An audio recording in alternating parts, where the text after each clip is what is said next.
अस्सलाम वालेकुम नाज़रीन, आप हैं इस वक्त इसरार के साथ। एक खुसूसी प्रोग्राम आज हम पेश कर रहे हैं। एक तवील प्रोग्राम होगा, यानी अभी से शुरू होगा और इंशाल्लाह 9 बजे तक चलेगा।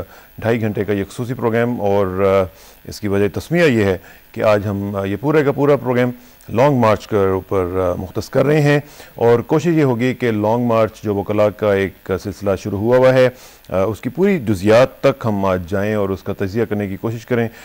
मुकम्मल कवरेज करने की कोशिश करेंगे। अपने रिपोर्टर्स से भी बात करेंगे, स्टूडियोज़ में भी हमारे पास मेहमान आएंगे, उनसे भी बात करेंगे, और एनालिस्ट जो हैं उनसे भी उनका तजिया करवाएंगे और पूछेंगे कि ये लॉन्ग मार्च जो है ये किन मकासद के साथ किया जा रहा है, इसके साथ आइंदा हिकमत अमली क्या होगी, इसका हदफ कौन है, क्या है, और इसके नताइज जो हैं वो क्या हो सकते हैं। ताज़ा तरीन जो सूरत हाल है वो जांचने के लिए हम चलते हैं परेड एवेन्यू पर। हमारे नुमाइंदे साजिन खान मौजूद हैं, उनसे बात करते हैं और उनसे पूछते हैं कि क्या लॉन्ग मार्च के कुछ शुरका जो हैं वो पहुँचे हैं परेड एवेन्यू, जो कि उनकी आखिरी डेस्टिनेशन है, या नहीं पहुँचे हैं। देखते हैं कि वो इस हमें क्या खबर देते हैं। साजिन अस्सलाम वालेकुम जी। हेलो हेलो साजिन अस्सलाम वालेकुम। जी वालेकुम सलाम कसाना साहब। जी साजिन, मुझे बताइएगा कि आप इस वक्त कहाँ पे खड़े हुए हैं और क्या ताज़ा तरीन सूरत हाल है, और जो लॉन्ग मार्च के शुरका हैं वो आपको कुछ नजर आ रहे हैं, या अभी लॉन्ग मार्च के असल जो शुरका हैं वो अभी तक वहाँ पे नहीं पहुंचे हैं? सर, इस वक्त मैं इस्लामाबाद में ये जो पार्लियामेंट हाउस के सामने जो परेड ग्राउंड है मैं वहाँ मौजूद हूँ। और ये अगर आप कैमरा अगर इस तरफ जाएगा और देखेगा कि पंडाल में अभी लोग आना शुरू हुए हैं, और जो मेन काफिला है वकला हजरात का वो अभी तक यहाँ नहीं पहुंचा। लेकिन ये जो आप लोग यहाँ देख रहे हैं, कुछ लोग बाहर से आए हैं, कुछ लोग मुकामी हैं, कुछ लोग रावलपिंडी के गिरदो नवाज से आए हैं। लेकिन जो मेन काफिला चौधरी एतजाज हसन और दूसरे वकला की क़यादत में इस्लामाबाद पहुंचने वाला है, इस्लामाबाद पहुंच चुका है, लेकिन यहाँ पंडाल में अभी तक वो नहीं पहुंचे हैं। और ये अगर आप देखें तो ये चारों तरफ मेरे बैनर्स, बेशुमार बैनर्स लगे हुए नजर आ रहे हैं, और स्टेज पे कौमी तराने भी बजाए जा रहे हैं, और एक जोशो खरोश का समा यहाँ नजर आता है। जी साजिन, जरा अपने कैमरामैन से कहिएगा कि हमें जरा व्यू दे और जरा थोड़ा सा पैन करे अपने कैमरा को और दिखाए कि इस वक्त क्या मंजर है, वहाँ पे कितने लोग आ चुके हुए हैं। अगर कैमरा इस तरफ जाए तो वो देख सकेगा। ये कैमरामैन हमारे इस वक्त क्योंकि इसरार जी जी साजिन, हेलो जी जी बताइएगा। जी सर, मेरी आवाज आप तक पहुंच रही है? बिल्कुल पहुंच रही है, बिल्कुल ठीक पहुंच रही है। और ये आप देख रहे हो कैमरा इस तरफ पैन कर रहा है, और ये पैन करते हुए दिखा रहा होगा आपको। जी जी वकला और जो सिविल सोसाइटी के लोग हैं उनकी एक खासी तादाद जो है और ये बकायदा कुर्सियां लगाई गई हैं। और एक बड़ी अहम चीज मैं बात करना चाहूँ कि ये शायद पाकिस्तान की सियासी तारीख का ये पहला मौका है कि हुकूमत की तरफ से ये इकदाम किए गए हैं, और वकला हजरात से बकायदा एक मीटिंगें होती रही हैं हुकूमती अरकान की, जिसमें मुशीर शामिल थे दाखिला के, रहमान मलक, और दूसरे मुस्लिम लीग नून के और वकला के नुमाइंदे शामिल थे। और ये उनकी हुकूमत की जो है इसमें एक काविश करनी चाहिए। सियासी तारीख में पहली मरतबा हुआ कि हुकूमत ने ये अरेंजमेंट्स कराने में मदद दी है। अच्छा साजिन, ये बताइएगा कि इस वक्त जो लोग वहाँ पे मौजूद हैं ये लोग मकामी हैं या ये भी लोग बाहर से आए हुए हैं? यहाँ मैंने आपको बताया कि यहाँ मुकामी लोग भी आए हैं, गिरदो नवाज के लोग भी आए हैं, और यहाँ गर्मी शदीद है और हबस है इस वक्त इस्लामाबाद में। लेकिन लोगों के लिए नशिस्तें लगाई गई हैं, और अगर आप कैमरा दूर तक जाए तो वो देख सकेगा कि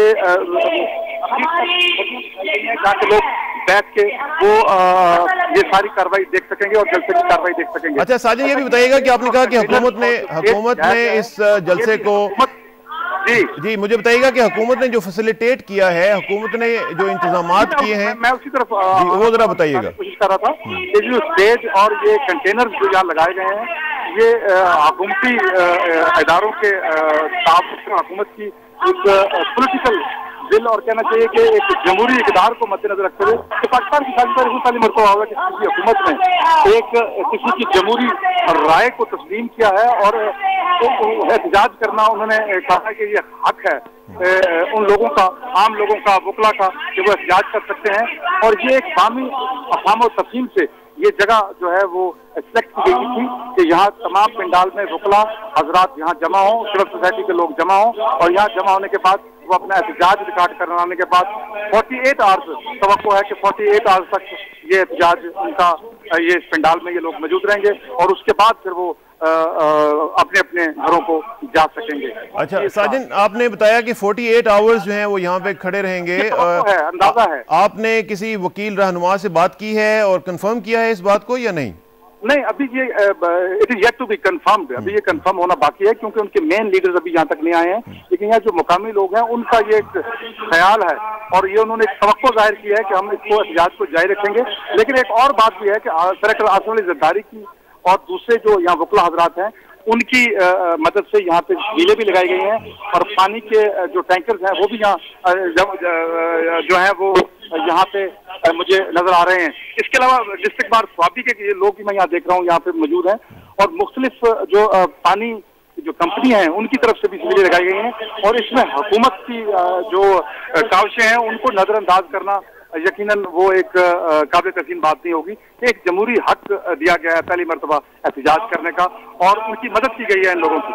अच्छा, यहाँ तक पहुंचने में किसी किस्म की कोई रिकावट मुझे नजर नहीं आई है, लेकिन रिकावट अगर कहीं देखने में आई है तो वो सिर्फ पार्लियामेंट हाउस, सुप्रीम कोर्ट और जो आम तरीन इमारतें हैं उनके सामने सिर्फ उन्होंने कंटेनर्स रख के रास्ते बंद किए हैं कि इन तमाम मेन इमारतों की हिफाजत जो है वो भी मुकद्दम है हमारे माशरे के हिसाब से। ठीक है। अच्छा साजिन, ये बताइएगा कि यहाँ पे जो कारकुनान आप देख रहे हैं वो ज्यादातर सियासी कारकुनान हैं या वकला हजरात हैं?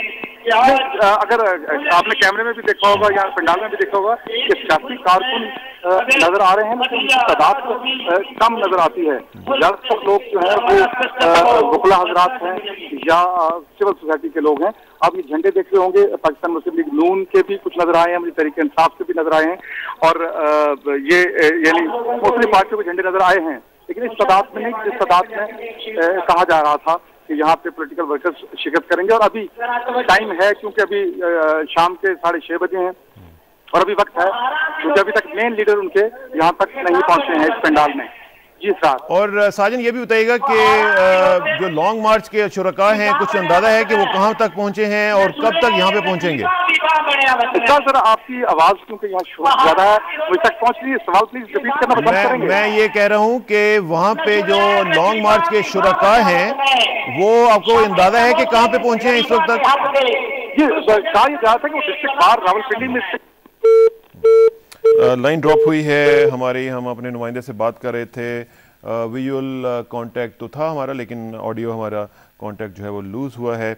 लेकिन अभी तक की जो ताज़ा-तरीन इत्तलात हैं वो यही है नाजरीन कि जो लॉन्ग मार्च के शुरका हैं, जो एक्चुअल लॉन्ग मार्च है उसके शुरका अभी तक वहाँ पे पिंडाल में नहीं पहुँचे हैं। तैयारियाँ तमाम मुकम्मल हैं और इसमें हुकूमत ने जो फैसिलिटेट किया है उसको भी सराहा जा रहा है। और क्यों ना सराहा जाए, क्योंकि उसमें बेसिकली पानी का जो वहाँ पे प्रोविज़न था वो बड़ा इंपॉर्टेंट था इस हब्स में, और इस गर्मी में उन लोगों को अगर पानी ना मिलता तो बड़ा मसला हो जाना था।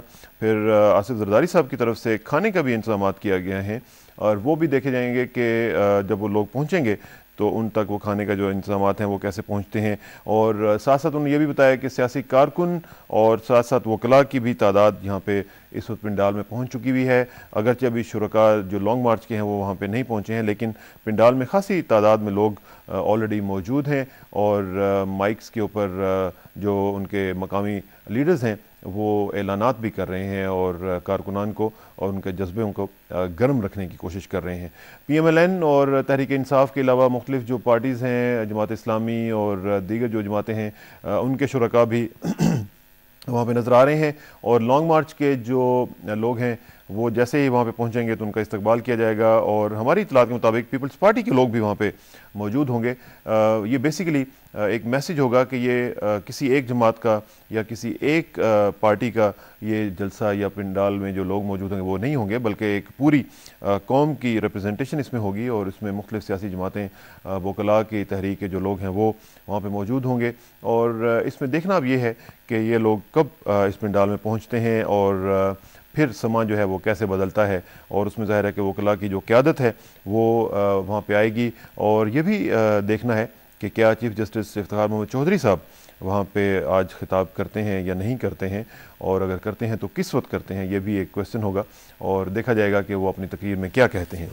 इस लॉन्ग मार्च को आपको मालूम है नाज़रीन, गुज़श्ता साल 9 मार्च के बाद ये सिलसिला शुरू हुआ था और वो तहरीक जो आज हम यहाँ पे मुंतज होती हुई देख रहे हैं, और हम देख रहे हैं कि इसका एक नुक्ता आगाज़ जो 9 मार्च से शुरू हुआ था, आज यहाँ पे इस्लामाबाद में वो एक और मरहले की जानिब बढ़ रहा है, और देखा यह जाएगा कि इसके जो अहदाफ हैं वो किस हद तक पूरे होते हैं। अदलिया की बहाली के लिए, अदलिया की आज़ादी के लिए जो मकासद तय किए गए हैं, जिसमें किसी तरफ से भी कोई शकूक और शुबहात एज सच नहीं है, लेकिन दोनों अतराफ़ के जो मोडालिटीज़ के ऊपर इख्तलाफ है वो बहरहाल कायम है, और इसको कैसे ब्रिज अप किया जाएगा ये एक चैलेंज मौजूद है, और उसको देखना यह है कि कैसे मुकम्मल तौर पर हल किया जाता है। इसमें यह भी देखना है कि ये जो लॉन्ग मार्च है इसके मकासद क्या हैं, और ये लॉन्ग मार्च बेसिकली किस लिए है, किसके ख़िलाफ़ है। पार्लियामेंट को ज़ाहिर है कि एक मैसेज दिया जाना है कि पार्लियामेंट जो जजेस की बहाली है उसका काम जल्द अज जल्द करे, और पार्लियामेंट को ये मैसेज दिया जाना है तो ज़ाहिर है कि हुकूमत को भी ये मैसेज दिया जाना है कि वो इस मामले में किस तरीके से इन मामलात को हल करती है। अभी हम देख रहे हैं कि आइनी पैकेज की भी बातें हो रही हैं, और साथ साथ दूसरी तरफ से ये मुतालबा किया जा रहा है कि आइनी पैकेज के बगैर एक सिंपल करारदाद के ज़रिए इनको हल किया जाए। अब एक और पार्टी जो हमारे साथ इस लॉन्ग मार्च में हम देख रहे हैं कि शरीक है, और उसके रहनुमा सैयद ज़फ़र अली शाह साहब हमारे साथ मौजूद हैं फ़ोन पे। उनसे बात करते हैं कि वो इस वक्त कहाँ हैं और क्या कर रहे हैं। ज़फ़र अली शाह साहब अस्सलाम वालेकुम जी। शाह साहब अस्सलाम वालेकुम। अल्हम्दुलिल्लाह शाह साहब, अल्लाह का शुक्र है। ये बताइएगा कि आप आज इस वक्त कहाँ पे मौजूद हैं, और क्या आप लॉन्ग मार्च का हिस्सा हैं या उनके इस्तकबालिया कमेटी का हिस्सा हैं आप? देखिए जी, बिल्कुल लॉन्ग मार्च का हिस्सा हूँ, चूंकि मैं वकील भी हूँ। तो ये आपका लॉन्ग मार्च सना साहब एक बिल्कुल पाकिस्तान की तारीख का एक बहुत बड़ा इवेंट है। बिलाशुबा ये इसको बहरहाल मौजूद तंग के लॉन्ग मार्च से तो नहीं पाया, पाकिस्तान की तारीख का और पाकिस्तान की सियासी तारीख का, और बिलखसूस पाकिस्तान के और मेंबरान बार का ये मार्च जो मुल्तान से शुरू हुआ, और जिस तरीके से आज ये दाखिल हुआ है पाकिस्तान के दारकूमत में, और जिस तरीके से पाकिस्तान के अवाम ने पजीराई बख्शी है इसको, जिस तरीके से वेलकम किया है, और जिस तरीके से उन फूल की है, और फिर इसके साथ पाकिस्तान की बड़ी सियासी जमातें, जिनमें ये नहीं कि मैं मुस्लिम नून से इसलिए कह रहा हूँ कि पाकिस्तान में मुस्लिम जमात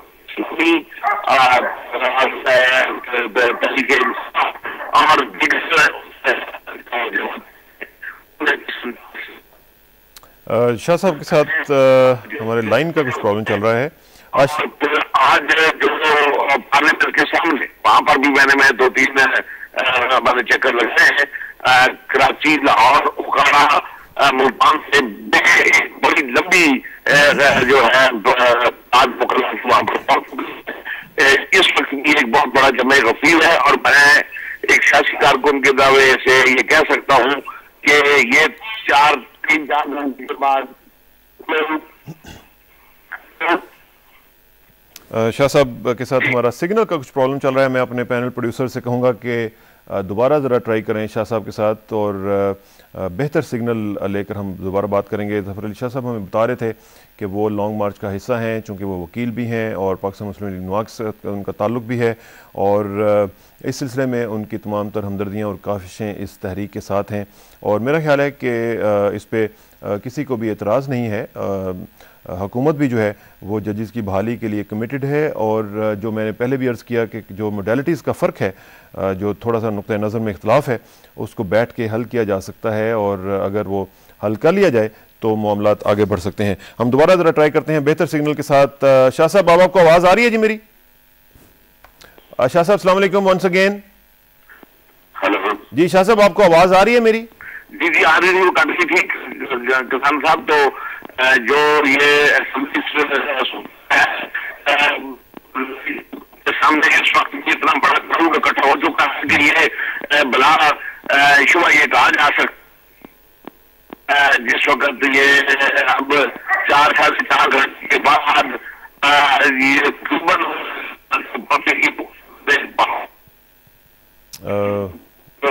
हो चुका होगा और ये तादाद कम अज कम 2 लाख से तजावज कर जाएगी।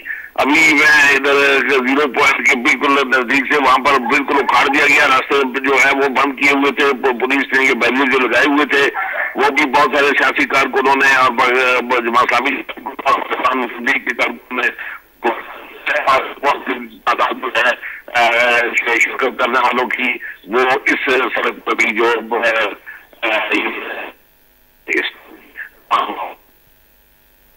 शाह साहब, हमें आपके सिग्नल में कुछ प्रॉब्लम आ रही है, हम कोशिश कर रहे हैं आपका सिग्नल अगर बेहतर हो जाए तो। शाह साहब जरा मुझे ये बताइएगा कि क्या ये जो लॉन्ग मार्च है ये पीसफुल रहेगा और जिस तरीके से एक ज़ाब्ता अखलाक तय किया गया है हुकूमत के साथ उसको फॉलो करेगा? देखिए जी, पीसफुल किसानों साहब, अभी तक तो राइट फ्रॉम मुल्तान तिल यहाँ से इस्लामाबाद तक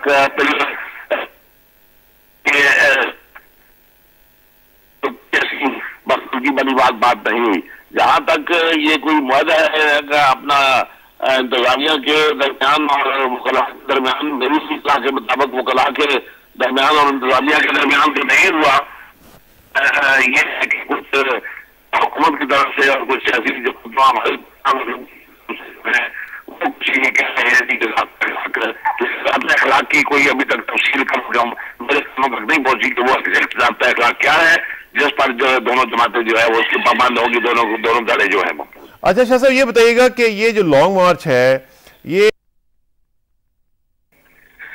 किसी के खिलाफ तो नहीं किसानों साहब आपका, लेकिन ये खिलाफ नहीं है, ये डिमांड है पाकिस्तान की पार्लियामेंट से, जो कि जिसका हमारे वजूद हो चुका है, वजूद में आ चुका है और जो पाकिस्तान खुद कहती भी है कि पाकिस्तान की पार्लियामेंट जो है वो सुप्रीम है। आज पाकिस्तान की पार्लियामेंट से ये वकला का और अवाम का और इंटेलिजेंसिया का ये मुतालबा और डिमांड है इसको फिलफोर बहाल करें, चूंकि उनकी बहाली का जो है वो लीवर इस वक्त जो है वो पार्लियामेंट के हाथ में है।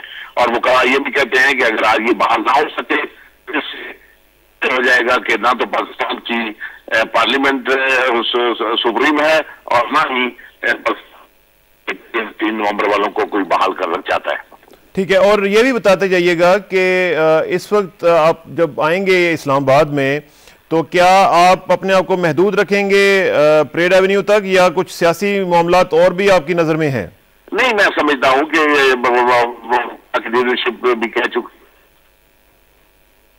है, चूंकि असल में तो ये तमाम सारा कंट्रोल और बातें अखलाकी और सियासी तौर पर और उनके एक अच्छे मौकफ और जैव मौकफ की है, तो मैं नहीं समझता कि कोई ऐसी बात है और नहीं किसी ने कि ये एजेंडे में है कि यहाँ पर आकर तकारीर के अलावा, एहतजाज के अलावा जो है कोई किसी किस्म की डिमॉन्स्ट्रेशन जिससे लॉ एंड ऑर्डर का मसला पैदा हो या जिससे किसी निजी या किसी हुकूमती बिल्डिंग को कोई नुकसान पहुंचाने का कोई अंदेशा हो, मैं नहीं समझता ऐसी बात हो।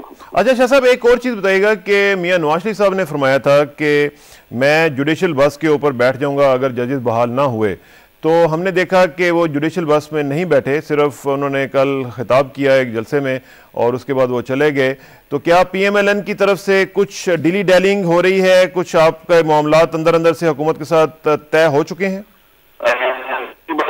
साहब, मैं तो जाती खुद भी सियासी कारकुन हूँ, मैं तो अंदर अंदर वाले मामलात के खिलाफ हूँ। लेकिन जहाँ तक मियाँ साहब ने ऐलान किया था तो मैं समझता हूँ कि जुडिशल बस पर ये एक संभालक ईडीएम है और वो ईडीएम जो है उस पर अमल दरामद हो चुका है। नवाज शरीफ साहब ने उनको अलविदा किया लाहौर की धरती से, तो वहां पर उन्होंने आजादी चौक में खड़े होकर उन्होंने इस संभालक बस पर बैठकर अपना जो है वो वजूद बनवाया, उसी तरीके से उन्होंने किया और आज भी एक्सपेक्टेड है कि वो शायद इस वक्त इक़्तिदामी इज्तिमा से भी खिताब करने के बारे में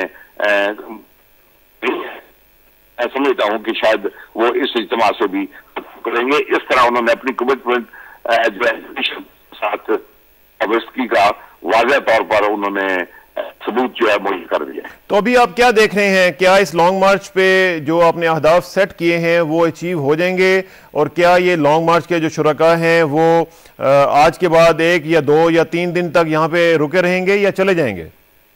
किसान साहब, ये वाकई $100 मिलियन क्वेश्चन है आपका। वैसे तो वकला का जो ऐलान है वो तो यही है कि वो यहाँ पर धरना देंगे, और ताकि उनके इस लॉन्ग मार्च का और धरने के जब तक नताइज सामने नहीं आते वो कंटिन्यू करेंगे। वाज़ह तौर पर तो वकला का यही ऐलान है, लेकिन आगे उनकी स्ट्रेटजी क्या होती है कि चूंकि ज़ाहिर है कि कोई मिनटों में तो मसला हल नहीं होना, और न पार्लियामेंट अंदर बैठी हुई है कि इनकी तकरीरें सुन के वो फौरन जो है वो कोई पार्लियामेंट जो एक्शन में आ जाएगी, वो तो लावाला जब तक पार्लियामेंट की तरफ से, हुकूमत की तरफ से, ब्रिटिश हुकूमत की तरफ से और इत्तेहादी हुकूमत की तरफ से और प्राइम मिनिस्टर साहब की तरफ से और जरदारी साहब की तरफ से अगर कोई वाज़ह तौर पर ऐसा पैकेज नहीं आता जिसको पाकिस्तान के वकला और उनकी क़यादत जो है उनको आनमान तस्लीम करे, तब तक मैं समझता हूँ कि ये जो है जदोजहद और ये स्पार्क और शोले जो है ये पाकिस्तान की कौम को और दुनिया को भी। चलें ज़फ़र अली शाह साहब, थैंक यू वेरी मच और गुड लक। अल्लाह करे कि जो आपके हदाफ हैं वो पीसफुली अचीव कर लिए जाएं और मुल्क को कोई नुकसान ना पहुंचे। थैंक यू वेरी मच, बहुत शुक्रिया। सैयद ज़फ़र अली शाह साहब हमारे साथ मौजूद है, पाकिस्तान मुस्लिम लीग नवाज़ के रहनुमा और वकील भी हैं और सियासी कारकुन भी हैं, और वो तफसील से बता रहे थे कि इस लॉन्ग मार्च के क्या अहदाफ हैं और किस तरीके से हम आगे बढ़ेंगे। अभी मज़ीद कुछ घंटे हमें इंतज़ार करना पड़ेगा, चूँकि अभी तक जो वकला के लोग हैं, उस लॉन्ग मार्च के शुरका हैं, वो अभी तक इस्लामाबाद के इस पिंडाल में नहीं पहुंच सके हैं, और बाहर की अभी हम आपको ख़बरें देंगे। पिंडाल की सूरत हाल भी आपको बताई, लेकिन यहाँ पे अब ख़बरों की न्यूज़ ब्रेक का एक वक्त आन पहुँचा है। ब्रेक के बाद वापस आएंगे, दोबारा प्रोग्राम को शुरू करेंगे और हमारे साथ मज़ीद शुरका भी होंगे, उनसे भी इस हवाले से बात करेंगे और पूरा तजिया आपके साथ शेयर करेंगे। Please sit tight, will be right back after this break.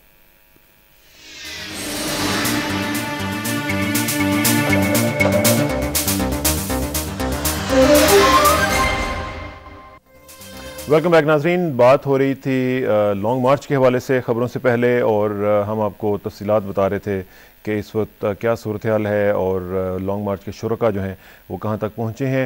अभी तक ताज़ा तरीन सूरत हाल क्या है, हम जाना चाहेंगे दोबारा वहाँ पे पिंडाल में और देखना चाहेंगे कि वहाँ पे क्या सूरत हाल है। हम बात करते हैं अपने नुमाइंदे साजिद खान के साथ और उनसे पूछते हैं कि क्या सूरत हाल है वहाँ पे, क्योंकि हम देख रहे थे कि वहाँ पे पिंडाल में कुछ लोग भी मौजूद थे और कुछ सीटें जो थी अभी तक खाली थीं, लेकिन हम देखना चाहते हैं कि वहाँ पे क्या सूरत हाल है। ताज़ा तरीन सूरत हाल के चलते हैं। जी साजिद अस्सलाम वालेकुम। साजिद अस्सलाम वालेकुम। हेलो जी साजिद, बताइएगा कि अब ताज़ा तरीन सूरत हाल क्या है वहाँ पे? इसरार ताज़ा तरीन सूरत हाल ये है कि पिंडाल इसका जैसा कि आप देख रहे हैं कि ये भरता जा रहा है, और वकला, सिविल सोसाइटी और मुख्तलिफ सियासी पार्टियाँ जिसमें पाकिस्तान मुस्लिम लीग नून और जमात इस्लामी के कारकुन जो हैं वो वाज़े तादाद में नज़र आ रहे हैं, और मुख्तलिफ शहरों से लोगों की भारी तादाद यहाँ पहुँची है। अगर कैमरा इस तरफ जाए तो आप देख सकेंगे कि ये बेशुमार जो लोग हैं वो यहाँ पे पंडाल में पहुँचे हैं। इसके अलावा मैं ये आपको बता दूँ कि कुछ जो मेन उनके वकला रहनुमा जिनमें चौधरी एतजाज़ हसन समेत दूसरे अहम जो वकला को जो जुलूस को लीड कर रहे हैं, इस मार्च को लीड कर रहे हैं, अभी मुझे बताया गया है कि वो 0 पॉइंट इस्लामाबाद यानी इस्लामाबाद की जो मेन एंट्रेंस है वो वहाँ तक पहुँच चुके हैं, और इस लॉन्ग मार्च में उनके साथ काजी हुसैन अहमद भी अपने एक बड़े जुलूस के साथ इस्लामाबाद की हदूद में दाखिल हो चुके हैं, और 0 पॉइंट जो है वो मेन इस्लामाबाद का एंट्रेंस पॉइंट कहलाता है। जी इसरार, ठीक है। और अभी तक आपके पास ये इतलात नहीं है कि लॉन्ग मार्च के शुरका जो हैं वो भी कहाँ पे हैं? क्या पिंडी से लोग आगे बढ़ चुके हैं या नहीं? जरा अपना सवाल दोबारा रिपीट करेंगे। लॉन्ग मार्च के शुरका के हवाले से कोई ताज़ा तरीन इतलात के कहाँ पे पहुंचे हैं, और जो क़यादत है वो तो आपने बताया कि वहाँ तक पहुँच चुकी है। वो जैसा कि मैंने आपको बताया कि वो इस वक्त 0 पॉइंट इस्लामाबाद में एक जगह है 0 पॉइंट, ये इस्लामाबाद की मेन एंट्रेंस है और इस्लामाबाद मेन सिटी में वहाँ दाखिल होते हैं।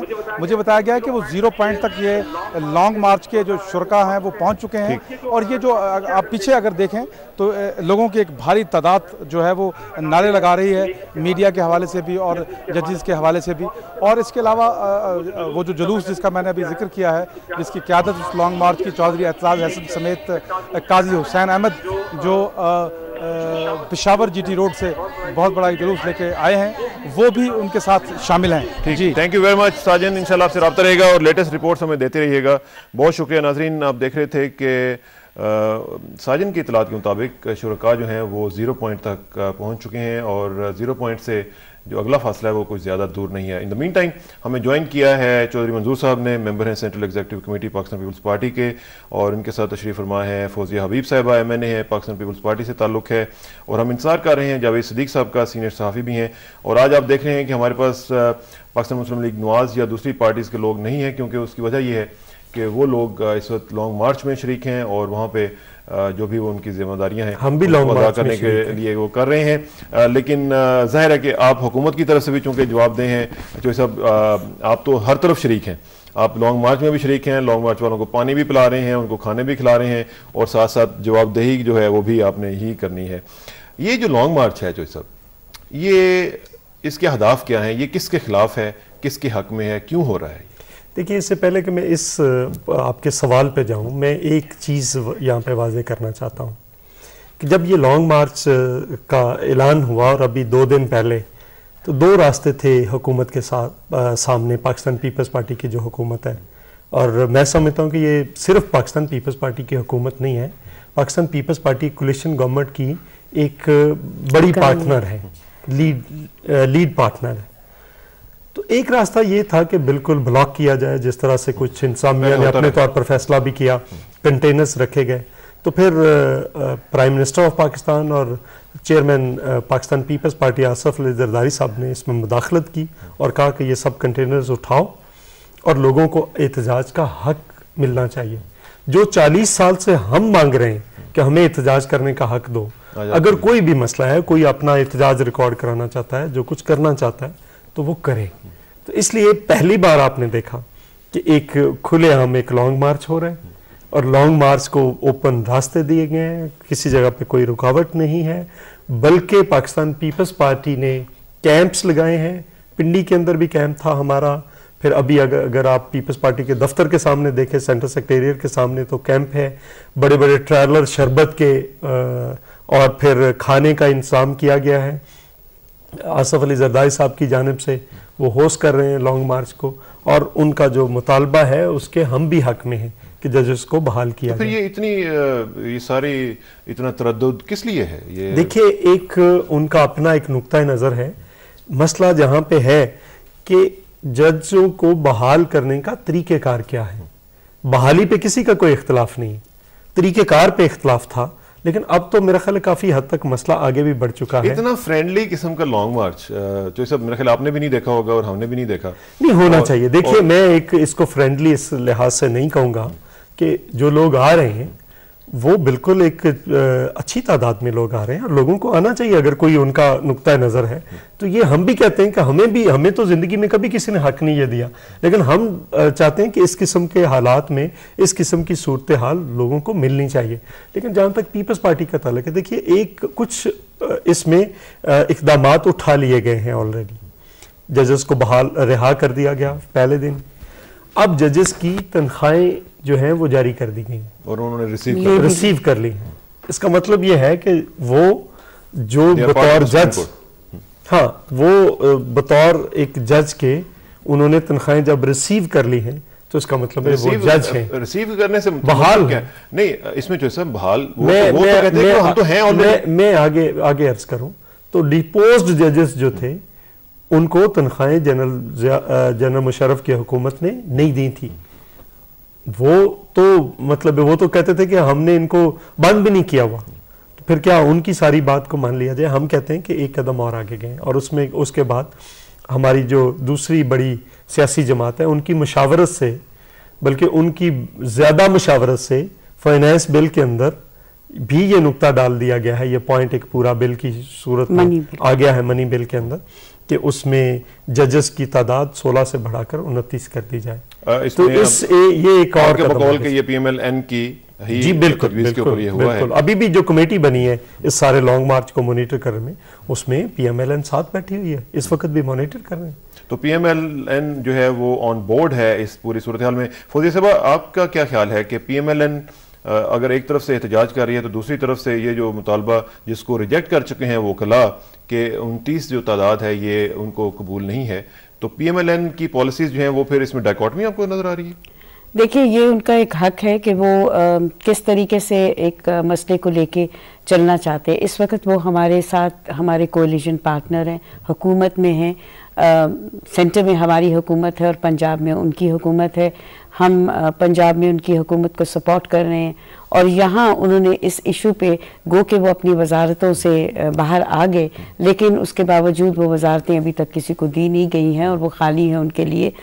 और जहाँ तक जजेस के इशू का ताल्लुक है तो उससे कभी भी पाकिस्तान पीपल्स पार्टी ने, पाकिस्तान पीपल्स पार्टी के चेयरमैन सेनेटर आसिफ अली जरदारी ने कहीं भी नहीं ये कहा कि हम जजेस को बहाल नहीं करेंगे। पहले दिन से ये कमिटमेंट थी, उस कमिटमेंट पे आज भी कायम है और कायम रहेंगे। और जैसे चौधरी साहब ने कहा, हमने जो फाइनेंस मिनिस्टर हैं उन्होंने बजट तकरीर में और बल्कि फाइनेंस बिल में भी जजेस की बहाली का एक जो उन्होंने रखा है, 16 से 29 जजेस कर दिए हैं। अब यहाँ पे देखिए, हर जगह कहीं ना कहीं इख्तलाफ राय हो सकती है और ये हर एक का हक है, लेकिन ये ज़रूरी नहीं है कि जिस बात से मुझे इख्तलाफ हो या जो बात मैं कह रही हूँ वही पूरी हो जाए और उसी के ऊपर मैं कहूँ कि ये बात दुरुस्त है और दूसरी बात दुरुस्त नहीं है। जमहूरियत की खूबसूरती, ब्यूटी ही यही है कि जो इजहार का आपको हक दिया जाए और फिर बैठ के मिल के ये बातों को तय किया जाए। हम बिल्कुल नहीं चाहते कि यहाँ पे किसी किस्म का बहरान आए, एक सियासी बहरान आए, फिर उसके बाद एक दूसरा जुडिशरी बहरान आए।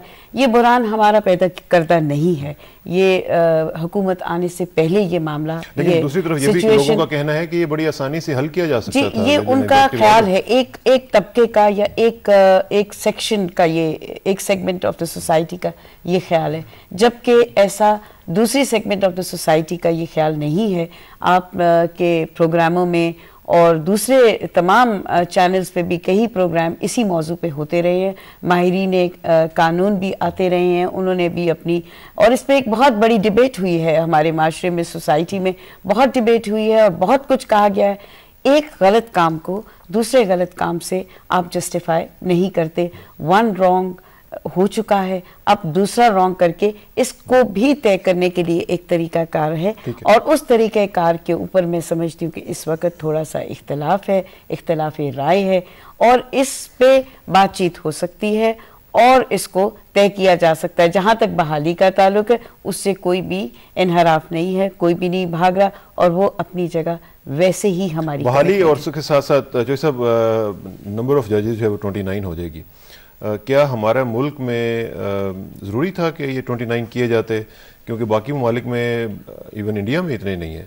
हमारे अमेरिका में, जिसको हम बड़ा शदोमत से फॉलो करते हैं हर चीज़ में, उसमें इतने जजेस नहीं है।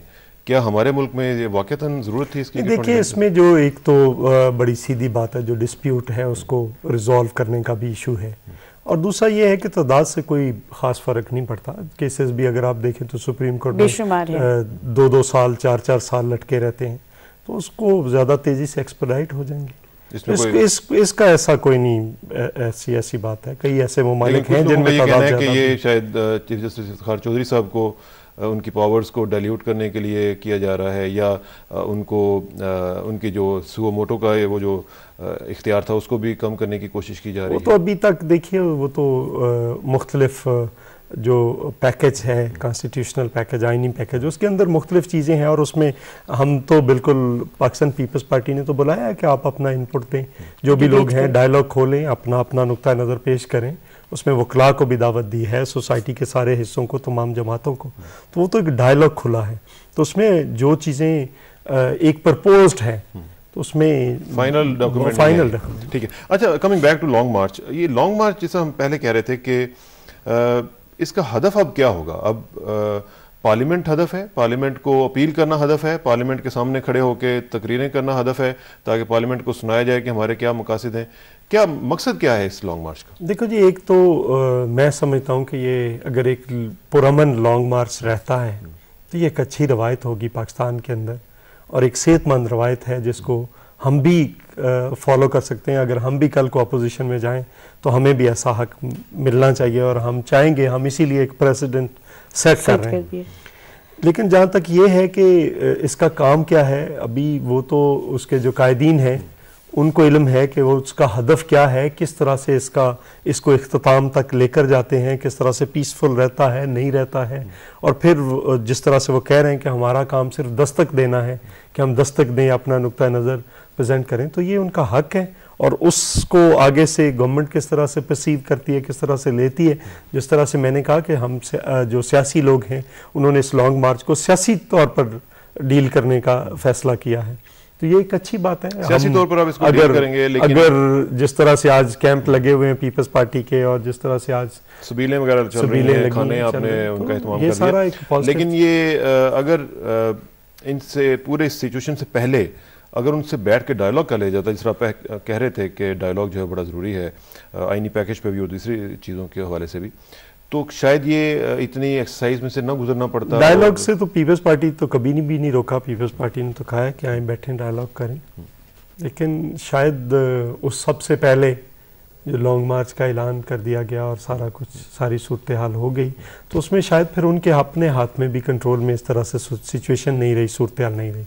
तो हम कहते हैं कि अच्छा है कि अगर ये पीसफुली आगे बढ़ता है, इसको फिर आगे देखेंगे, यकीनी तौर पर इसके बाद डायलॉग का रास्ता ही खुलेगा। ठीक है फौजी साहब, इसमें जो मसला है वो कहाँ पे है? क्योंकि अगर डायलॉग हो सकता था तो ज़ाहिर है कि वकला में आपके अपने लोग भी मौजूद हैं, इत्तेज़ाज़ एहसन साहब मौजूद हैं, बाकी लोग भी मौजूद हैं, उनसे बैठ के बात नहीं हो सकती थी? जी बिल्कुल हो सकती थी और हुई भी है। और पाकिस्तान पीपल्स पार्टी और शहीद मोहतरमा बेनज़ीर भुट्टो और इवन शहीद भुट्टो, हम यकीन रखते हैं डायलॉग पे, और मसलों का हल हमेशा डायलॉग से होता है। कहीं भी आप ऐसा रिजिड एटीट्यूड नहीं इख्तियार करते, और मेरे ख्याल में ये मोहतरमा बेनज़ीर शहीद की ही बदौलत से आज जितनी जमहूरियत हमारे मुल्क में है, या जो हमने ये पार्लियामेंट आज आई है तो उन्हीं की वजह से आई है, क्योंकि उन्होंने एक स्ट्रगल की और डायलॉग के दरवाजे खोले। डायलॉग हमेशा हम पाकिस्तान पीपल्स पार्टी उसको इनकरेज करती है, और मेरे ख्याल में आपने एक बहुत ही अच्छी बात की है। अब भी इस मसले का यही हल होगा कि इस पे डायलॉग हो, बातचीत हो, और देखें दोनों तरफ से बात हो। आईनी पैकेज है, उसमें कुछ चीज़ों पे उनको अगर एतराज़ात हैं, या ये तो कोई वो एक हदीस या कोई कुरान का कोई आयत तो नहीं आई है, इस पे बातचीत हो सकती है।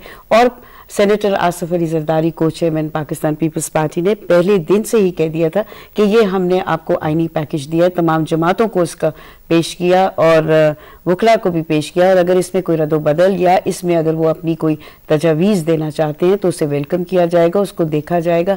अब वो हैं उजलत में, और उजलत में चाहते हैं कि इसी तरीके से मसलों को तय करें, लेकिन हमें ये याद रखना चाहिए कि हमारा एक इल्हाक है जमहूरी कुव्वतों के साथ, और तमाम जमहूरी कुव्वतों को लेके साथ चलना है। लिहाजा हमें वो रास्ता इख्तियार करना चाहिए जो सबके लिए काबिल कबूल हो। पाकिस्तान पीपल्स पार्टी को जो वोट मिले हैं, जो हमारा मैंडेट है, वो रोटी कपड़ा और इस पे मज़ीद बात करते हैं, लेकिन हमारा रब्ता हुआ है पाकिस्तान मुस्लिम लीग नवाज के एक रहनुमा और मरकजी रहनुमा साबिक वफाकी वज़ीर तालीम एहसन इकबाल साहब से। उनसे पूछते हैं। एहसन साहब अस्सलाम वालेकुम। जी एहसन साहब अस्सलाम वालेकुम। जी वालेकुम अस्सलाम। एहसन साहब, आप एक तो ये बताइएगा कि आप कहाँ पे हैं, और लॉन्ग मार्च जो है उसके अहदाफ के हवाले से भी जरा बताइएगा कि आपका बेसिक हदफ क्या है, जबकि पीपल्स पार्टी कहती है कि हमारा आपके साथ कोई इख्तिलाफ नजर नहीं है, कोई इस तरह का मसला नहीं है जो कि बैठ के बातचीत हो सकती थी। लॉन्ग मार्च की तरफ क्यों जाना पड़ा आप लोगों को? देखिए, पहली बात तो यह है कि ये लॉन्ग मार्च वकला की तहरीक की तरफ से इसका ऐलान किया गया था, और हमने उनके मुतालबे के साथ यकजहती का इजहार किया है, क्योंकि 9 मार्च 2007 से जब से चीफ जस्टिस को बरतरफ किया जनरल मुशर्रफ ने, हमारी जमात वकला और सिविल सोसाइटी के साथ मिलकर मुसलसल इस तहरीक में शरीक है और शाना बशाना उनके जिद्दोजहद कर रही है, क्योंकि हम समझते हैं कि इन जजेस की बहाली, जिन्हें गैर आईनी तौर पर जनरल मुशर्रफ ने महज इसलिए बरतरफ किया कि उन्होंने उनकी डिक्टेशन मानने से इनकार किया, अगर इनके साथ हमने यकजहती का इजहार न किया तो क़यामत तक कोई जज हक और इंसाफ के ऊपर फैसला नहीं देगा, हमेशा वो बंदूक की ताकत को देख के फैसले दिया करेगा। लिहाजा ये हमारे ख्याल में पाकिस्तान के मुस्तकबिल के लिए एक डिफाइनिंग बैटल है। अगर हम कामयाब हो गए तो यहाँ पर रूल ऑफ लॉ, कानून की हुक्मरानी खत्म हो जाएगी, और अगर खुदा ना खास्ता हम नाकाम हो गए, यहाँ पर इंसाफ और कानून अपनी कौज हार जाएगा। इसलिए हम इस तहरीक में पहले दिन से शरीक हैं, और आज यहाँ आने का मकसद यह है कि आपको मालूम है कि ऐलान मरी के नतीजे में दोनों सियासी जमातों ने कौम से एक वादा किया था कि वो पार्लियामेंट के रेजोल्यूशन के जरिए 30 दिनों में जजेस को बहाल करेंगे। उसके बाद 12 दिन मजीद एक्सटेंशन हुई, तो अब वकला ने कहा कि चूंकि पार्लियामान ने और उसकी लीडरशिप ने हमारे से वादा किया था कि हम 30 दिनों में जजेस को बहाल करेंगे, हम पार्लियामान को उनका वादा याद दिलाने के लिए आ रहे हैं। और दुनिया भर में ये एक जमहूरी तरीका है कि लोग पार्लियामान के पास जाके पिटीशन करते हैं, उससे लॉबी करते हैं, उसको अपना वादा और अपने मुतालबों से आगाह करते हैं। व्हाइट हाउस के बाहर भी इस तरह के प्रोटेस्ट और इज्तिमात होते हैं जहां पर किसी पॉलिसी के ऊपर कोई ग्रुप अपना नुक्ता नजर पेश करता है कि उसके मुताबिक पॉलिसी बनाई जाए। तो आज ये पाकिस्तान के वकला, सिविल सोसाइटी और सियासी कारकुन यहाँ पर आए उस मकसद से यकजहती के इजहार के लिए, जिसके ऊपर दोनों जमातों ने भी दस्तखत किए हैं कि हम उस को 2 नवंबर 2007 की हालत में बहाल करेंगे। अच्छा, ये बताइएगा ऐसे साहब कि हमने ये भी सुना कि जजेस की तादाद जो है वो बढ़ाई जा रही है और वो 29 तक की जा रही है, और इसमें आप ऑन बोर्ड हैं, आपने इसको अप्रूव किया है, जबकि वकला की जो क़यादत है उसने इसको रिजेक्ट किया है। देखिए, जहां तक ये दो अलग चीजें हैं, एक तो यह है कि सुप्रीम कोर्ट में नई पोस्ट क्रिएट करना एक बात है और पोस्ट को फिल करना दूसरी बात है।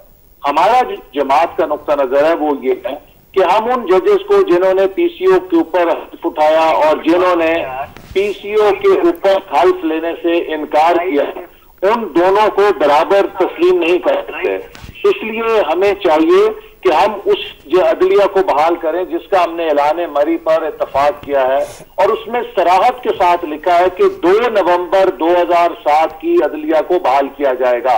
जो जज 2 नवंबर को मौजूद थे उन्हीं पर मुश्तमिल अदलिया को बहाल किया जाना चाहिए, ये हमारा मौकफ है। हमने एक मरहले पर पीपल्स पार्टी ने इसरार जब किया पीसीओ जजेस को रेगुलराइज करने के लिए, तो ऐलान मरी पर हमने इस शर्त पर अगर 30 दिनों के अंदर अमल दरामद उस पर कर लिया जाए तो इस हद तक लचक दिखाई कि उन पीसीओ जजेस को हम एक कड़वा घोंट के तौर पर एडहॉक जजेस की हद तक कबूल कर लेंगे, लेकिन उससे ज्यादा हम उन्हें कबूल नहीं करेंगे, क्योंकि ये सरासर नाइंसाफी होगी कि जिन जजेस ने आइन कानून की खातिर एक मौकफ इख्तियार किया, उन्होंने एक कुर्बानी दी, और वो लोग के जो साथ हो गए उस पीसीओ के और गैर आईनी इक़दाम के साथ, उनको हम एक ही तकड़ी में तोलें या एक ही बराबर रख दें। तो क्या ये जो 29 जजेस होंगे इनमें पीसीओ जजेस नहीं होंगे? बिल्कुल, हमारा जो जमात का मौकफ है वो ये है कि जिन जजेस ने पीसीओ के ऊपर हल्फ उठाया है उन्हें रेगुलराइज नहीं किया जाना चाहिए।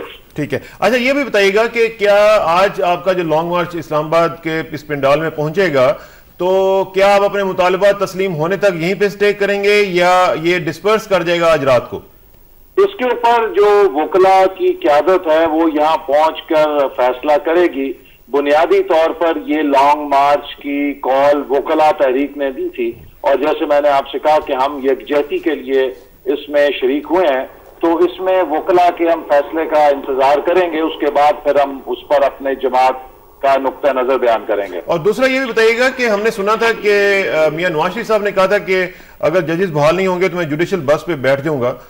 जुडिशल बस इस्लामाबाद पहुंच गई है और मियां साहब अभी तक उसमें नहीं नजर आए। इसमें कोई स्ट्रेटेजी की चेंज है या क्या हुआ? आपको मालूम है कि इस वक्त जो नवाज शरीफ साहब के हिफाजती तकाजे हैं, जो सिक्योरिटी के कंसर्न हैं, उसके तहत वो लाहौर में उन्होंने ऐलान किया था कि वो शरीक होंगे, और उन्होंने इस लॉन्ग मार्च में शिरकत भी की और उससे खिताब भी किया और अपनी मुकम्मल यकजहती का इजहार किया। चलें, बहुत शुक्रिया एहसन साहब, इंशाल्लाह आपसे रब्ता रहेगा जी। Good luck, thank you very much. Thank you. Ahsan Iqbal साहब नाज़रीन हमारे साथ मौजूद थे। चौधरी साहब, उन्होंने तो कहा कि 29 जजेस में वो लोग नहीं होंगे जो PCO जजेस हैं। एक चीज़ उन्होंने ये बता दी है। दूसरा उन्होंने ये भी बता दिया कि हमारा जो लॉन्ग मार्च है उसमें हमारी जो क़यादत है, ज़ाहिर है कि वकला बरादरी कर रही है, तो वो जो फैसला करेंगे वही हम करेंगे, और अगर डिस्पर्स होना हुआ तो भी वो फैसला करेंगे, अगर बैठना हुआ तो भी वो फैसला करेंगे। ये 29 जजेस के हवाले से ज़रा मुझे थोड़ा सा डिटेल में बताएं। देखिए, मुझे तो ज़्यादा इस बात का इल्म नहीं है। एक कमेटी बनी थी, उसने ये सारा प्रपोज किया है, जिसमें मुस्लिम लीग नून की तरफ से इसाक डार साहब नुमाइंदगी कर रहे थे, और जहाँ तक मेरा इल्म है तो ये तजवीज़ भी उनकी तरफ से आई थी। अच्छा, हाँ, मुझे जहाँ तक नंबर्स जो करने वाली तजवीज़ है, और इस पे उनके पास काफ़ी दलाइल मौजूद हैं। तो अगर उन जजेस को नहीं लेना, पहले तो कहते थे कि कड़वा घूंट पी लेंगे, तो अब कहते हैं कि उन PCO जजेस को नहीं लेना। तो PCO जजेस को अगर नहीं लेना, उन बाद वाले जजेस को नहीं लेना, तो तादाद बढ़ाने की ज़रूरत क्या है? फिर तो ऑलरेडी उनको उठाएं। 29 में एड हॉक जजेस नहीं होंगे वो सारे। देखिए, ये नहीं पता अभी क्या बाद में होगा, लेकिन अगर तादाद बढ़ाकर उनको अकोमोडेट नहीं करना, तो फिर क्या जरूरत है तादाद बढ़ाने की? फिर तो उनको उठाएं और इनको बिठाएं। तो जो उठाने और बिठाने का पूरा प्रोसेस है, उसमें से निकलने के लिए ये सारी तजावीज़ आ रही हैं कि आप एग्जेक्टिव ऑर्डर की बात होती है, एग्जेक्टिव ऑर्डर आ गया, उसको अमल दरामद कैसे करवाना? पुलिस के जरिए। इसका मतलब पुलिस जाए, जजों को उठाए जो बैठे हुए हैं, और नए जजों को बिठा दे। और जहां तक PCO का ताल्लुक है, हम कहते हैं कि बिल्कुल PCO नहीं होना चाहिए। हम तो किसी भी PCO के जजेस की हमायत नहीं करते। तो फिर एक यूनिफॉर्मिटी ले आनी चाहिए। यूनिफॉर्मिटी जो है एट व्हाट कॉस्ट? ये भी कॉस्ट जो है वो कितनी आपको देनी पड़ती है? कोई नहीं, फिर नई सारी जुडिशरी रख लें। सारी जुडिशरी नहीं? हाँ, तो आ सकती है, क्या इसमें हर्ज है? सारों को फारिग करके फिर अगर PCO नहीं लेने जजेस, तो PCO अब जो कौन सा वाला PCO? अब जो देखिए ना, अब जो हमें कहा जाता है, मुझे एक दिन एक टीवी पे हमारे एक दोस्त ने कहा कि मिसाल दी कि जी देखिए, ये आप जब सहाबा थे, ये इस्लाम कबूल करने से पहले क्या थे और बाद में क्या थे। तो मैं खामोश हो गया। फिर दोबारा उन्होंने आर्गूमेंट किया, तीसरी बार किया। तो मैंने कहा जी ज़रा मक्का मदीना से आपको 10-15 किलोमीटर इधर उधर निकले, फिर हम बात करें, आपको पता चलेगा कि किस भाव व्यक्ति है। मोदी साहब, ये जो चीज़ है जुडिशरी के हवाले से, देखें, ये पीपल्स पार्टी ने बजट पेश किया, पीपल्स पार्टी ने बड़े इनकलाबी किस्म के फैसले किए, लोगों को रेगुलराइज किया, ये सब कुछ हुआ, ये सब बैकग्राउंड में चला गया ये इस इशू की वजह से। क्यों नहीं इससे हम आगे बढ़ सकते? ये आप बिल्कुल बजा फरमा रहे हैं, और ये एक ऐसा इशू है, जैसे मैंने पहले कहा कि ये हमारी गवर्नमेंट का तो क्रिएटेड इशू नहीं है, बल्कि जब ये हुआ तो मैं यहाँ पे रिकॉर्ड पे लाना चाहती हूँ और सबको बताना चाहती हूँ, और मालूम ही है सबको कि पाकिस्तान पीपल्स पार्टी ने इस तहरीक में बराबर की शिरकत की, और उस वक़्त भी जितने कारकुन हमारे इसमें शहीद हुए, ज़ख्मी हुए, वो भी उनकी भी कुर्बानियों को कभी फरामोश नहीं किया जाता। जी हाँ, जी, शहीद हो गए और 41 शहीद हो गए, और उनकी जी हाँ, उसका कहीं जिक्र नहीं होता, और उसकी कहीं भी, और वो भी एक तारीख का हिस्सा है। इसी सुप्रीम कोर्ट के सामने तमाम लोग, उसमें हम भी शामिल थे, इसी गर्मी में हम लोग वहाँ पे जाते थे, और वकला की इस तहरीक में उनकी यकजहती के लिए हम बराबर के उनके साथ शरीक थे। ये कहीं भी नहीं हुआ कि पाकिस्तान पीपल्स पार्टी ने उनकी तहरीक में शिरकत नहीं की, और इतनी बड़ी कुर्बानियां भी दी। अब जबकि गवर्नमेंट आ चुकी है, एक जमहूरी हुकूमत आ चुकी है, लोगों के बहुत बेशुमार मसाइल हैं, और पीपल्स पार्टी उनको एड्रेस करने की कोशिश भी कर रही है, लेकिन ये एक ऐसा इशू आ गया है जिस पे वो किसी तरीके से मेरे ख्याल में अफाम व तफहीम होनी चाहिए और बातचीत होनी चाहिए। जैसे अभी चौधरी मंसूर साहब ने कहा कि ये मजीद क्राइसिस दर क्राइसिस नहीं पैदा करने चाहिए, कि अगर कह दिया जाए कि जी 29 जजेस नहीं होने चाहिए, तो फिर क्या तरीक़ाकार होगा? कौन फैसला करेगा?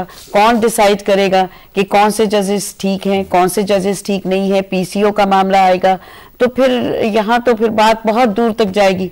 तो इन तमाम मामलात से बचना है। फिर आपने बाहर के ममालिक का भी जिक्र किया कि जी वहाँ तो सुप्रीम कोर्ट में इतने जजेस नहीं होते, यहाँ आप तो देखिए जी वहाँ ज़रा उनके केसेस की नौयत भी देखिए और तादाद भी देखिए कि उनके सुप्रीम कोर्ट में कितने केसेस जाते हैं, यहाँ हमारे यहाँ क्या हालात हैं और सुप्रीम कोर्ट में कितने केसेस मौजूद हैं और किस तरह से चलते हैं।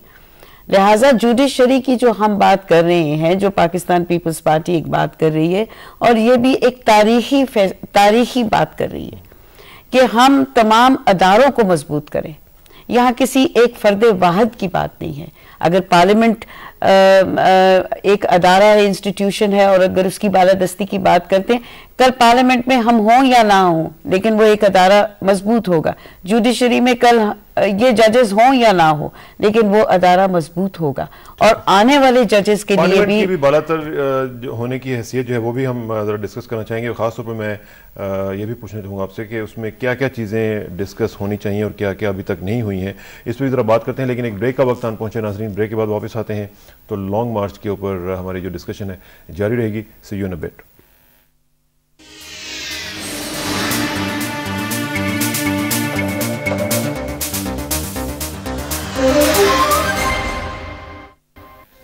वेलकम बैक नाजरीन। बात हो रही है लॉन्ग मार्च के हवाले से और अदलिया की बहाली। ज़ाहिर है कि इस वक्त एक मेन इशू है, मेन फोकस है, और क्वेश्चन ये है कि इसको कैसे हल किया जाए और इसकी जो मुख्तलिफ जुज़ियात हैं इस लॉन्ग मार्च के हवाले से पूरा एक कॉन्सेप्ट है, उसके ऊपर हम डिस्कशन कर रहे हैं।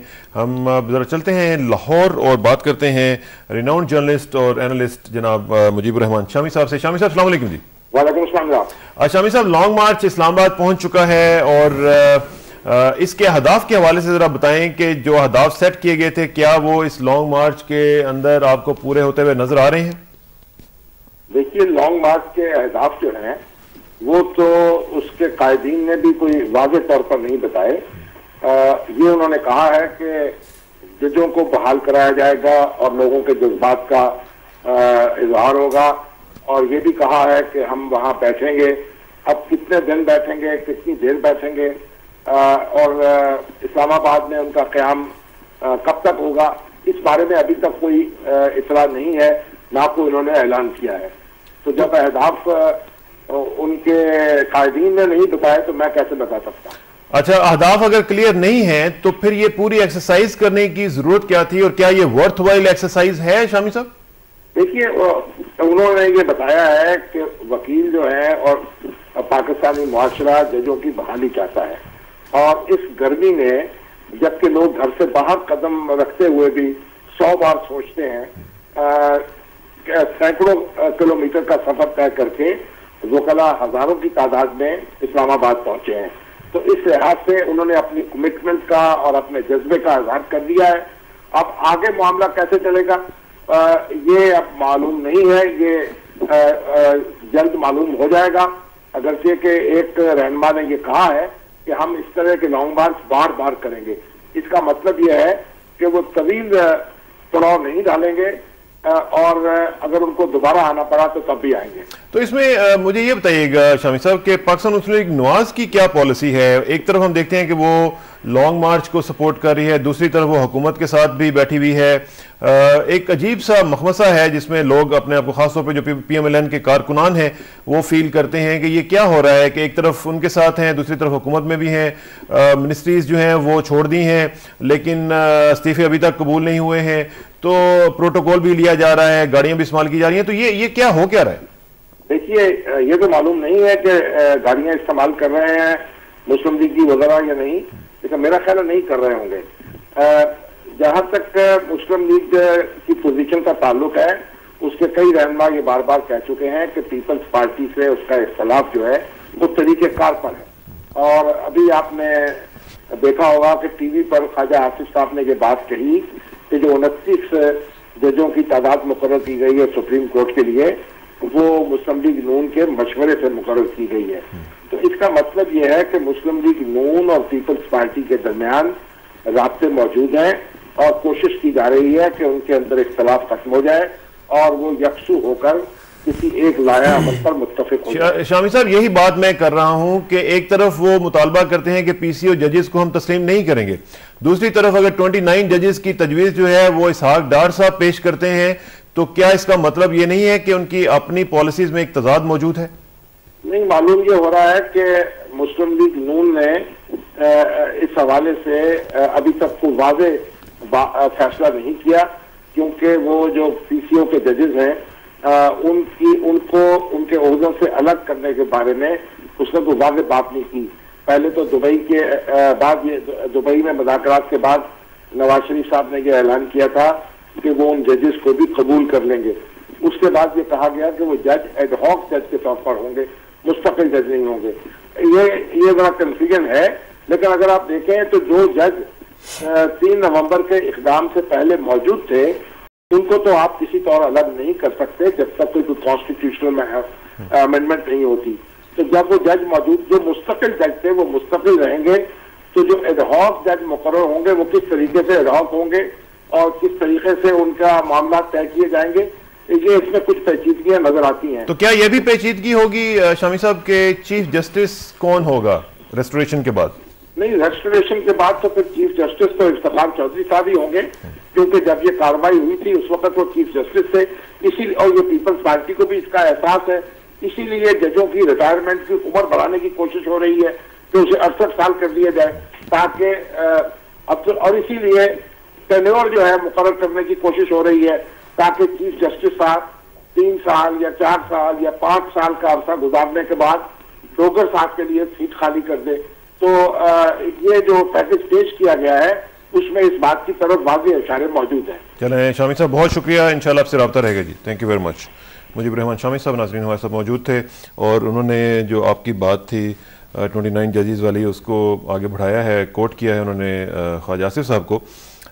साथ साथ ये जो एक चीज़ है कि लॉन्ग मार्च शुरू हो गया है, लॉन्ग मार्च के नतीजे में यहाँ पे अभी शामी साहब भी कह रहे थे कि अहदाफ क्लियर नहीं है, तो क्या वकला की आदत जो है वो अपने अहदाफ में क्लियर नहीं है या उनको मालूम नहीं है कि किधर जाना किधर है, तो सिर्फ एक लॉन्ग मार्च का डाला है? आपकी जो इनर सर्कल्स हैं, सेंट्रल एग्जीक्यूटिव कमेटी है, वो इस बारे में जब डिबेट करती है तो क्या सोचती है? नहीं, देखिए ये तो उनका मसला है, इसके 2 वजूहात हो सकती हैं। एक ये भी हो सकती है कि वो अपने अहदाफ इसलिए नहीं बता रहे या क्या स्ट्रेटजी के तौर पर कि उन्होंने कितना लंबा अरसा बैठना है ताकि कोई आगे से हिकमत अमली ना बना ली जाए। और दूसरा ये भी हो सकता है कि वो अभी तक खुद से क्लियर ना हो, वो पहुंचने के बाद फैसला करें कि उन्होंने क्या करना है। तो ये चीजें तो अब उनको पता है कि उन्होंने क्या करना है, लेकिन हमारी तरफ से जो देते हैं, अगर धरना देते हैं 3-4 दिन तक, दें जी, धरना दें, उनका हक है, उनका हक है, धरना दें, बिल्कुल कर रहे हैं हम। तो आज भी खाना एक टाइम के लिए है, अभी तो चूंकि हमें पता ही ये है कि वो एक टाइम के लिए आ रहे हैं, तो एक टाइम का खाना है। अगर उससे ज्यादा बैठेंगे और हमें हुक्म करेंगे तो बिल्कुल चेयरमैन साहब आसिफ अली जरदारी साहब की तरफ से खाना हाजिर है। वो बेनज़ीर सबील के नाम से बीवी की तस्वीरों के साथ ट्रक जो है रूह अफ़ज़ा के शरबत वाले मौजूद हैं, वो कल फिर आ जाएंगे। अच्छा, मैंने एक फौजिया बीवी से जो बात की थी उसके हवाले से ज़रा मुझे थोड़ा सा बताएं, क्योंकि वो अक्सर लोगों को उसका दुख भी है, और वो ये है कि आपकी हुकूमत ने जो इक़दाम उठाए हैं, बजट में लोगों को रेगुलराइज़ किया है, कॉन्ट्रैक्ट पे जो लोग थे उनको रेगुलर कर दिया और बहुत बड़ी तादाद में। इस हवाले से जो आपकी जो हुकूमत की जो काविशें थी वो सारी की सारी बैक बर्नर पे चली गई, कोई किसी ने नोटिस खास तौर पे उनका नहीं लिया इस इशू की वजह से। Do you agree with it? ये ठीक कह रहे हैं आप, चूंकि एक मसला इस वक्त खड़ा है और ऑलरेडी वो मसला चल रहा है, लेकिन इस वक्त इन बुरे हालात में, चूंकि मैं कभी जो मेरा अपना ज़ाती नुक्ता नज़र जो हमेशा होता है, चूँकि मैं पाकिस्तान पीपल्स पार्टी के उन लोगों में से हूँ जो बुनियादी तब्दीली पे यकीन रखते हैं। मैं रिफॉर्मिज्म की हमायत नहीं करता, लेकिन रिफॉर्म्स की हमायत करता हूँ। तो इन बुरे हालात के अंदर जो रिफॉर्म्स सामने आई हैं, अगर आप उनको देखें तो 2,13,000 मुलाजमीन कन्फर्म हुए हैं 1 से 15 ग्रेड तक। ये बहुत बड़ी तादाद है, ये कोई छोटी बात नहीं है। अभी खुर्शीद शाह साहब बता रहे थे कि वो ट्रैवल कर रहे थे तो लोग, उनका जो है वो जो क्रू था, उनके लड़के आकर उनके हाथ चूम रहे थे। मतलब इस किस्म के हालात है जिन्हें ये नहीं पता था 14-14 साल से कि उनकी आपके पीटीवी के अंदर फैमिलीज हैं, ये 2,13,000 फैमिलीज मुतासर। आपके पीटीवी के अंदर अभी हमने यूनियन मिली है और उन्होंने कल, चूंकि खुर्शीद शाह साहब की खुली कचहरी थी हमारे पास, तो वहाँ पे तशरीफ लेकर आए हैं कि 1 से 6 जो आपका अलहदा से ग्रेड है, उनके मुलाजमीन जो यूनियन को वोट देते हैं उनको भी हम इस नेट में लेकर आ रहे हैं, तो उससे तादाद और भी ज़्यादा हो जाएगी। इस तरह से बाकी देखिए, एक तकरीबन 50 लाख फैमिलीज़ को फूड स्टैम्प के ज़रिए जो खुराक के लिए 1,000 रुपया महीना ऐलान किया गया है। इसी तरह से बाकी इक़दाम, और अगर कोई भी और हुकूमत होती, मैं ये नहीं कहता कि ये कोई बहुत बड़ा कारनामा है, बहुत बड़ा कारनामा तो तब होगा जब जुल्फ़िकार अली भुट्टो शहीद के मुताबिक जब एक मुकम्मल तब्दीली और पीपल्स पार्टी के बनाए जाने का हतमी मकसद तबकात से पाक माशरे का क़याम है, वो हमारा ख्वाब है और वो हतमी मंजिल है पाकिस्तान पीपल्स पार्टी की। लेकिन इन बुरे हालात के अंदर जहाँ पे कोई नहीं कह रहा था कि कुछ भी मिलेगा, यहाँ पे 20% तनख्वाह में इजाफा किया गया है और उससे पहले जो 1400 रुपया 4400 से 4600 से 1400 रुपया इजाफा करके 6000 किया गया है। तो उसमें भी अगर आप देखें तो वो भी तकरीबन 30% इजाफा बनता है जो प्राइवेट सेक्टर में दिया गया, तो वो भी एक बड़ा इजाफा है इन हालात के अंदर अगर है। और फिर नौजवानों के लिए कुछ स्कीम्स मुतारफ करवाई गई हैं। तो ये कोई ऐसे स्टेप्स तो नहीं जिनको मैं कहूँ कि ये कोई बहुत बड़े कोई इनकलाबी इकदाम है, लेकिन जो इस वक्त की सूरत हाल है उसके अंदर कोई और हुकूमत होती, कोई भी और हुकूमत होती, तो ये कभी इन इश्यूज को टच ना करती और कहती कि हालात ऐसे नहीं है कि हम कुछ भी कर सकते। फौजी साहब, ये जो बात हुई इसमें उस कार्ड की भी बात आती है कि जो बेनज़ीर साहबा के नाम पर वो आपने किया है, उसमें अब कैसे डिटरमिन किया जाएगा कि एक आदमी गरीब है? देखिए, उसमें नादरा बेस जो है उसको उसके हिसाब से उसको अक्रॉस द बोर्ड करेंगे। उसमें जैसे फाइनेंस मिनिस्टर साहब ने फ्लोर ऑफ द हाउस में भी ऐलान किया कि हम यहाँ पे वहाँ बिल्कुल ये तमीज़ नहीं करेंगे कि ये कौन है। हमने सिर्फ जो बहुत गरीब लोग हैं पूरा उनके लिए ये किया है और उनका वो हम डाटा ले रहे हैं नादरा से और वहाँ से फीड करके वहाँ से निकाल के हम ये इसको इशू करें। सिस्टम होगा जी, फुल प्रूफ सिस्टम होगा, क्योंकि हमने उन लोगों को रिलीफ देना है जो इस वक्त गुर्बत की लकीर से नीचे रह रहे हैं और वो ये 1000 महाना यूटिलिटी स्टोर्स पे उसके अगेंस्ट। क्योंकि इसमें कंसर्न जो मौजूद है वो ये है कि कई दफा आपने देखा कि हमारे यहाँ करप्शन भी बहुत है। जी, करप्शन ज़कात लेने के लिए बड़े बड़े अमीर लोग जो है वो पहुंचे हुए होते हैं इलाज करवाने के लिए, जी मैं बड़ा गरीब आदमी हूँ। देखिए जी, ये पिछली हुकूमत में जो यूटिलिटी स्टोर्स की करप्शन है और मेरे पास उसके इतने सारे सबूत मौजूद हैं जो कि फ्लोर ऑफ द हाउस भी मैंने कहे हैं। तो जो यूटिलिटी स्टोर्स में जो आटा आ रहा था वो इस काबिल ही नहीं था कि उससे रोटी पका के खाई जा सके, वो भी हमारे गरीब लोग बेचारे क्या करें और उसकी कीमत भी आप देखें। तो ये इश्यूज तो मौजूद हैं और पाकिस्तान पीपल्स पार्टी इससे कॉन्शियस है। हम इन हालात में जैसे चौधरी साहब ने कहा कि हम पूरी तरह से कोशिश कर रहे हैं, लेकिन मैं ये कहूँगी कि ये वक्त और ये मौका है कि तमाम सियासी जमातें मिलकर अपने अवाम के जो बेसिक इश्यूज हैं उनको एड्रेस करें और इन्हें गुर्बत से निकालें। ये हमारी एक कमिटमेंट है टू द पीपल और हमने इलेक्शन में भी यही कमिटमेंट दी थी और इसी पे हमें वोट हासिल हुआ था। यहाँ हमारी पाकिस्तान पीपल्स पार्टी जो आई है और आपको मालूम है कि वो मेजॉरिटी में आई है दूसरी जमातों के हवाले से, तो हमारा तो मैंडेट ही यही है। हमें अपना मैंडेट को एड्रेस करना है और हम समझते हैं कि जो किया है वो अभी नाकाफी है। इसी तरह मैं कह रहा था try to get over with it this जी हाँ, हम इस इशू के ऊपर, लेकिन देखें कल को हम पे इल्जाम आएगा अगर हम इस वक्त ये जज्बाती फैसले नहीं है, जज्बातियत में आके और वन स्ट्रोक ऑफ पेन में हम ये बात करें तो कल को यही लोग उठ के कहेंगे कि जी साहब आप तो हुकूमत में थे, आपको चाहिए था कि आप इसको प्रॉपर तरीके से इन मामलात को लेते और तमाम लोगों को ऑन बोर्ड लेके इस मामले का फैसला कर देते। चीफ जस्टिस को बहाल करना कोई बड़ा मसला नहीं है, उनको बहाल करना और एश्योरिटीज भी दे दी गई हैं, लेकिन इसके बावजूद वो समझते हैं, वो इसको नाकाफी समझते हैं और वो लॉन्ग मार्च करना चाहते हैं, इस गर्मी में करना चाहते हैं। तो ये उनका हक है और पाकिस्तान पीपल्स पार्टी ने कहीं भी रुकावट नहीं। अच्छा, इसमें जो सब मुझे ये बताइएगा कि बात हुई है चीफ जस्टिस की, तो रेस्टोरेशन के बाद चीफ जस्टिस कौन होगा? ये देखिए, इस पे तो वो चीज़ें हैं, हमें तो कोई एतराज़ नहीं। चौधरी इफ्तिखार साहब भी अगर आते हैं तो पाकिस्तान पीपल्स पार्टी तो कहती है बैठकर बात करें, बैठकर इश्यूज डिटर्मिन करें, आए बैठें। पीपल्स पार्टी को तो इस पर कोई एतराज़ नहीं है, पीपल्स पार्टी का मसला नहीं है। जो सबसे बड़ा जो इशू आज भी मैं बात कर रहा था कि सबसे बड़ी जो मेहरबानी हम पे समझते हैं कि हुई है वो NRO की हुई है। मैं कहता हूँ ज़रा उन FIRs की, उन केसेस की सैंक्टिटी पहले उसकी तकदीस तो देखिए कि एक शख्स को आप 2.5 साल जेल में रखते हैं BMW के केस में, और एक कार मंगवाई है वो भी उनके अपने नाम पे नहीं है और वो कहते हैं जी उसका इनकम टैक्स, उसका कस्टम ड्यूटी पूरी नहीं की। तो पाकिस्तान के अंदर कानून क्या है, या गाड़ी जब्त कर ली जाती है या कस्टम लेकर उसको छोड़ दिया जाता है। पाकिस्तान में एक मिसाल है, 2.5 साल 13 केसेस के अंदर जमानत हो चुकी थी। तो इसलिए पाकिस्तान पीपल्स पार्टी का ये मसला नहीं है। ये मेहरबानियां हम पे जो हुई हैं, ये मेहरबानियां वो भी करवा लें आकर, जो दूसरे लोग जो मेहरबानियां हम पे कहते हैं। मुल्क को जिन्होंने देखिए अब जो पीटीसीएल की प्राइवेटाइजेशन है, जो हबीब बैंक की प्राइवेटाइजेशन है, स्टील मिल की प्राइवेटाइजेशन, स्कैंडलस प्राइवेटाइजेशन थी। कल स्टील मिल के अंदर पाकिस्तान पीपल्स पार्टी की यूनियन ने, पीपल्स वर्कर्स यूनियन ने एक बहुत बड़ी अक्सरियत से रेफरेंडम जीता है, क्योंकि जो स्टील मिल की प्राइवेटाइजेशन के खिलाफ थे, और फर्क कितना निकला, 4662 वोट पीपल्स पार्टी की उस यूनियन ने, पीपल्स वर्कर यूनियन ने लिए, और 662 वोट मुखालिफ यूनियन ने लिए। तो लोग अब अवेयर हैं कि कौन किधर है और कौन कहां पे खड़े हैं, तो इसलिए लोगों को पता है। और हम तो जब ये बहाल किए ट्रेड यूनियन, जब बहाल किए स्टूडेंट्स यूनियन, ये क्या कोई छोटे इकदाम है?